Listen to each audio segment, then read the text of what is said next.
Hey everyone out there, welcome to another episode of Uncensored Solar TV, brought to you by my amazing team here at Solar Wolf Energy.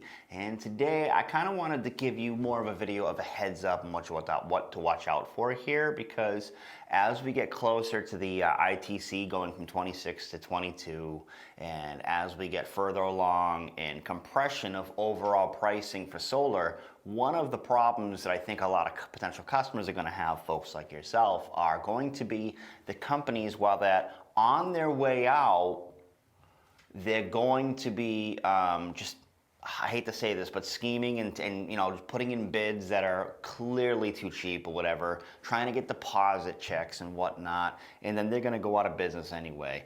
Make sure you're not one of these companies. If a company is not transparent, or something doesn't feel right in your gut about what's happening, then right then and there, that should be a huge red flag. Stop and discuss your concerns and any potential issues you might see here with the company. If they're not receptive to them, and if they're not grateful for bringing you, criticism or problems, that itself is the problem, right? So overall, if you're signing a contract with a company and they seem a little too anxious, a little too whatever, then that's probably a huge red flag.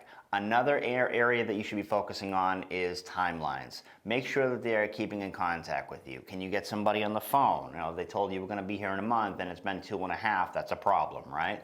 And then always you can check, in most states, you can check with the State Department in your state to find out if they're in good standing, if they've paid their taxes and things like that. All the things that you want to do to make sure you're not going to get ripped off. So, with that, I just wanted to give a quick video as to what may or may not happen. I hope not, but could happen going forward, looking ahead here as we compress between pricing for solar overall, but also in the ITC starts to dwindle off and 4% ticks off and it becomes less. So with that said, I want to thank all my amazing team here at Solar Wolf Energy for supporting me and allowing us to bring this information for you guys. Any questions or comments, any concerns you guys have, please feel free to reach out, and maybe we can do a video on it if you have any concerns or anything in the solar or renewable energy space.